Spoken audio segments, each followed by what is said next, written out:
And these two things are ultimately sharp on this motorcycle.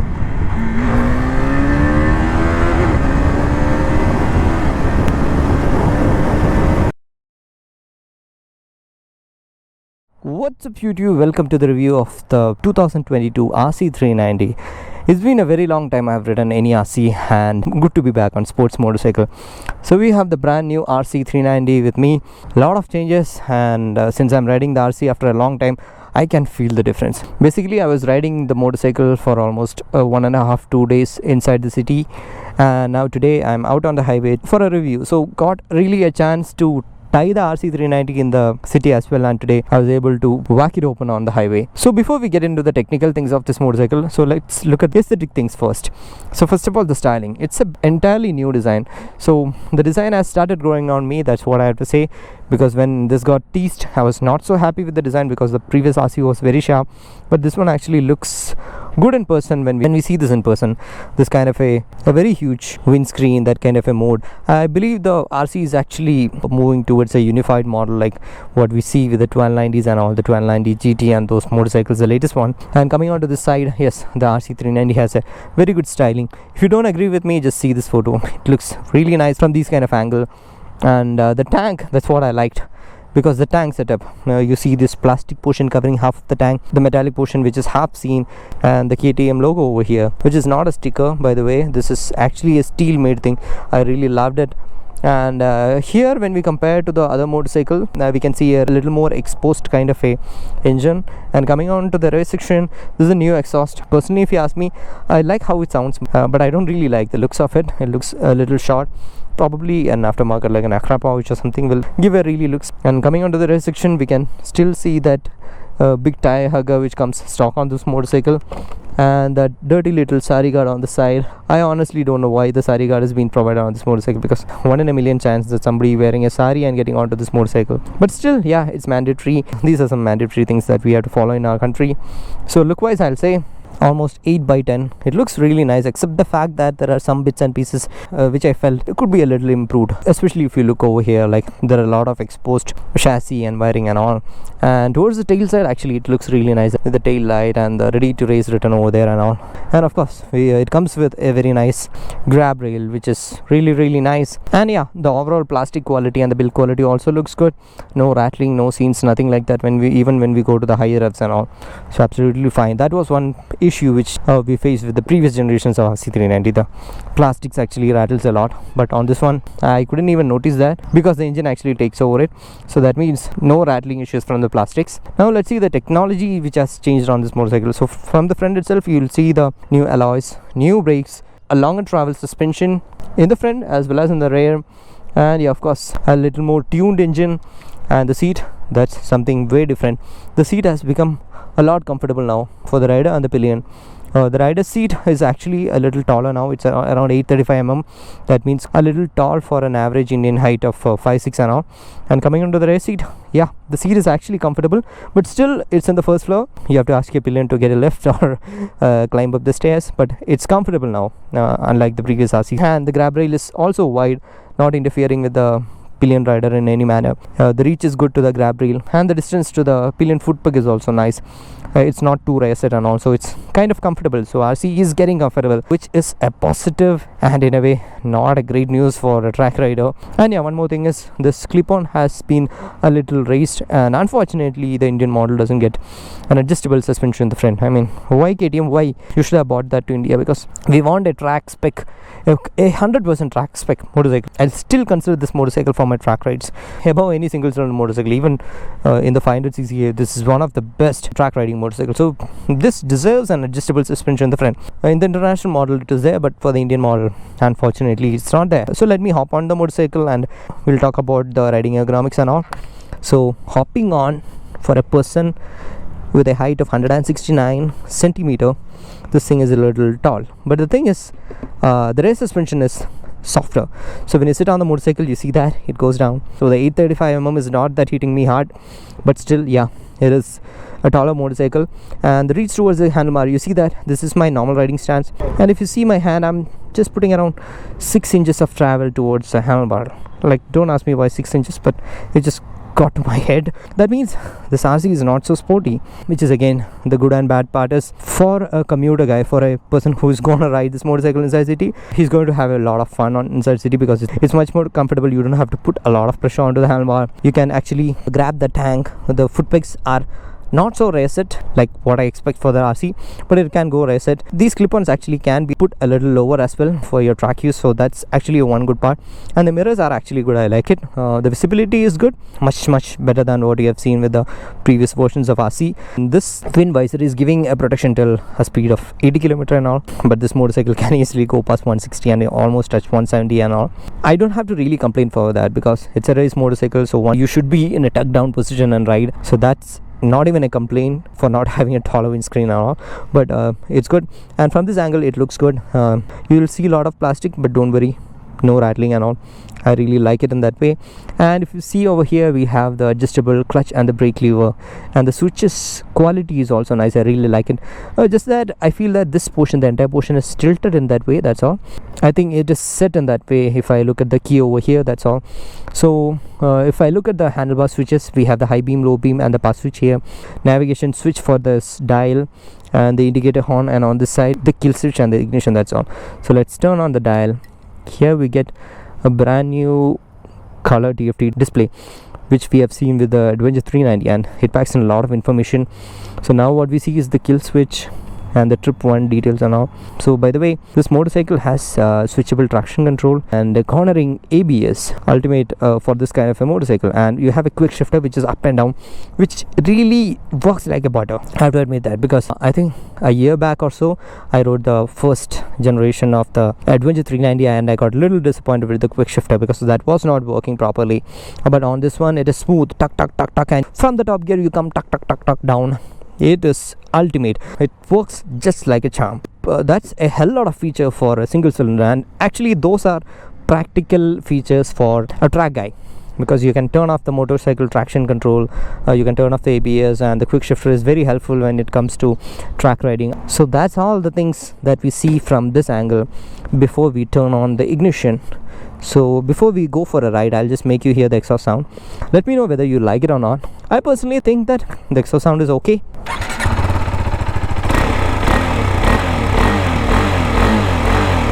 A small kind of muffled feel is the sound which comes out of the exhaust. More than the exhaust, actually the engine sounds more. So yeah, I didn't really love the looks of the exhaust, but yeah, it sounds good. I forgot to mention one more thing. Here we will get an integrated indicators over here, and this is the DRL. So altogether a great looking motorcycle. And yeah, the next part is, let's go for a ride. Alright, back on highway. Let's see if we have some open road so that we can pull it hard.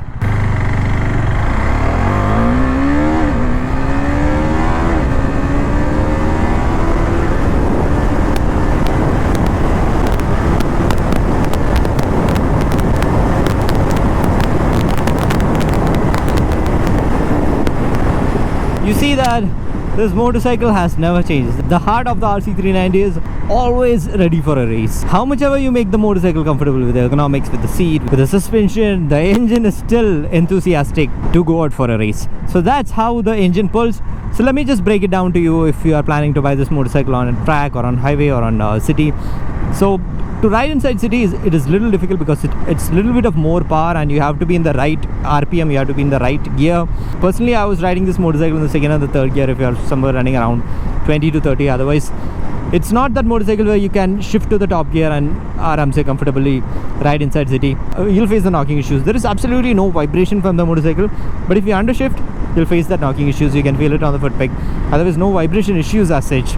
So when it comes to the highways, easily you can do 120 as cruising speed, and in the morning I was almost doing around 140 or 150 very comfortably, because I personally ride a Honda CBS 650R and I was in that kind of a pace when I was riding this motorcycle in the morning.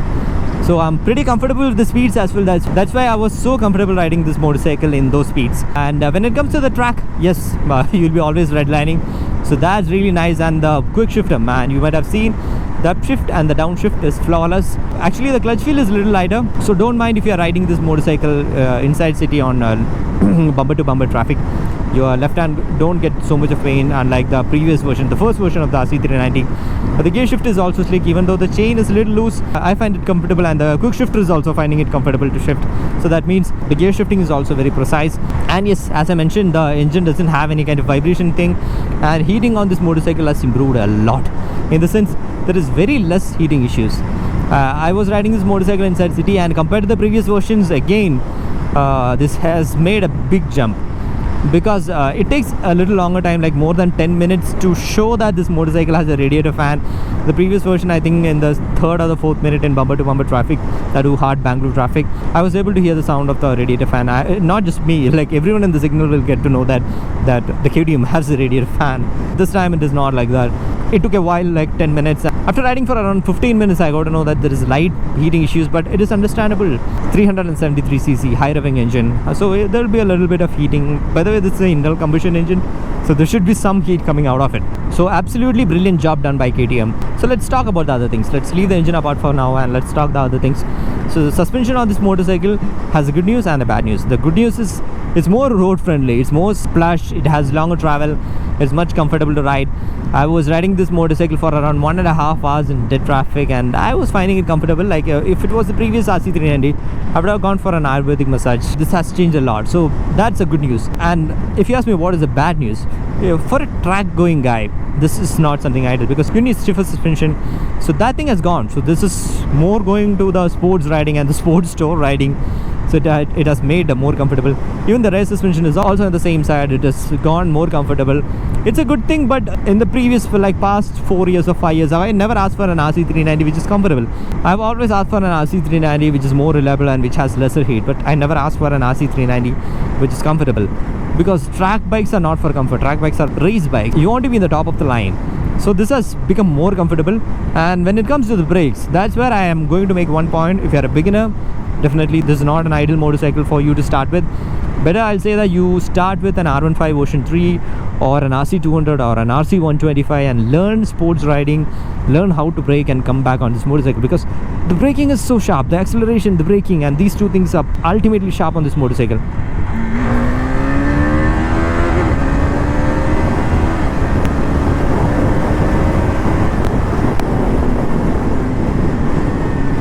You see that it can go to speed that quickly and come back so easily. And by the way, I have checked my mirrors before doing that, so there was nobody behind me so that they'll rear on me. The acceleration and the braking is so good. The braking has improved a lot.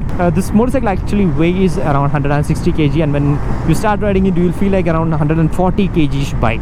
So that means you start feeling the motorcycle more comfortable, more light, so that you will start pushing. And when you see some scenarios and you do panic braking, there are certain steps. Actually, you have to keep your thighs close, and you have to start gripping your tank and don't put too much of pressure on the handlebar. You have to do this and start squeezing the brake like a sponge ball, and that's how you brake. Even though when I say it's sponge ball, it's not a slow motion thing. It all happens in a fraction of a second, but you know you're doing it in a soft manner in 1 microsecond or even lesser than that. I don't want to scare you in that way, but certainly I'll tell you that if you are a beginner, you're on scooters and you have dreams of owning a track bike, what I'll say is take an intermediate step. This is a huge step. So that's my feedback about the brakes. Riding in and around city is pretty fun, because there are no ground clearance issues now. Even I was riding with my beloved pillion and 2 people on board, and the motorcycle didn't had any ground clearance issue. And even to take U-turn, that's not a big deal now, because one thing, it is a lighter motorcycle, and second thing, if you are afraid of heights, I mean the seat height is more. So in that way, if you are someone who's lesser than 5'3" or so, then you will be a little afraid to do sharp U-turns and all. And that also depends. Once you are comfortable with the motorcycle, you will be actually taking U-turns by balancing on the throttle actually. So it all depends on the throttle, how you use the throttle. So taking U-turn is also not a problem. It's much easy to ride, it's much comfortable to ride, but it's very sharp.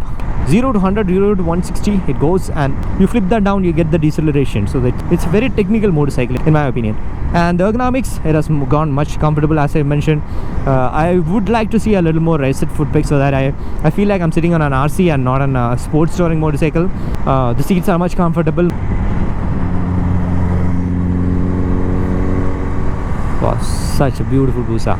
Yeah, let's come back to the RC390. Now let's get into the ownership things of this motorcycle.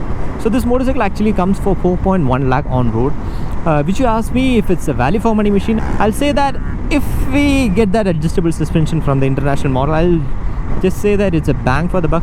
Just throw the 4.15 lakh in the showroom and abduct this motorcycle. That's what I'll say. But right now as well, I'll say that it's a value for money, because this is one motorcycle which I always suggest for people for track riding, and not just in single cylinders, even in 2 cylinders, be it R3 or Ninja 300. I'll say that I value the RC390 more than that. The R3 and Ninja 300 is something different. I respect the way that motorcycle is, but I'll say that you wanted a lighter motorcycle to maintain as well, then yeah, definitely the 390 is a greater choice. So 4.15 lakh is justifiable. And the thing is, like, the prices has gone high, really high in the recent past for all motorcycles. So yeah, that's one sad part.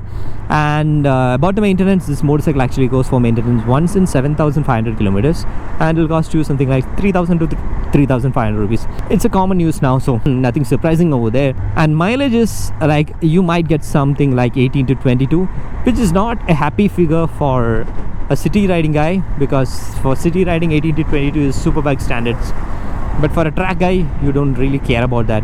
So that's kind of fine. Now let's see whether this motorcycle will fit onto your requirements. So first of all, as I mentioned, if you're a beginner coming from a scooter, or you're just starting and you have dreams of going to track and all, and to ride a fast motorcycle, a much technically advanced motorcycle, then definitely I'll say that take an intermediate step, because this is a huge leap. I'm not saying that you cannot learn it, but humble suggestion, take an intermediate step and come to this motorcycle.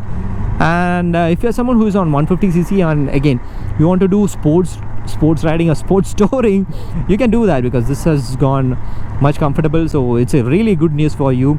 You can do touring on this motorcycle, be it 120 to 140. You can aramse cruise on this motorcycle. Even if you have a road where you can cruise at 160, this motorcycle is ready for it.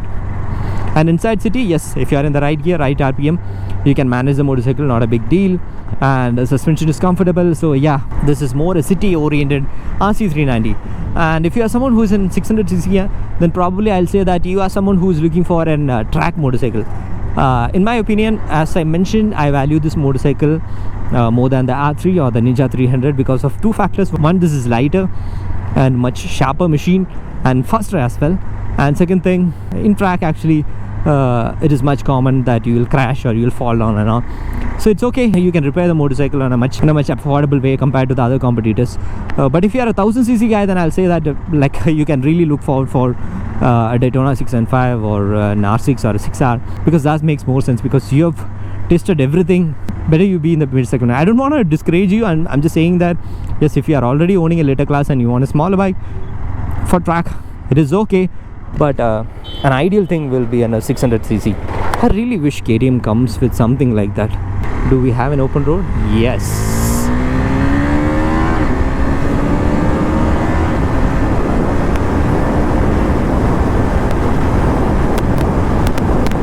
Damn, I love this motorcycle. I never loved any motorcycle in the recent past like this, because this is my kind of area. The sports motorcycle, something in between sports touring and sports motorcycle. Really, I love this motorcycle for the build quality, for the kind of electronics this has. Adjustable ABS, which means you can have the supermoto mode or the road mode, and cornering ABS, traction control, quick shifter up and down, which works butter smooth. What all you need, man? This is kind of a beautiful deal who are looking for a single cylinder powerful machine. So in my opinion, if I had to buy this motorcycle, probably I'll go for a little more heavier oil for the front forks, and I'll lower the clip-on so that I get a little more sporty feel.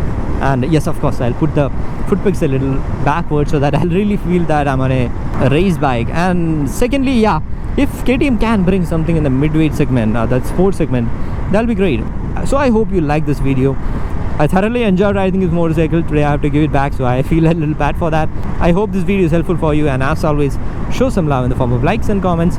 See you in the next video. Until then, bye-bye.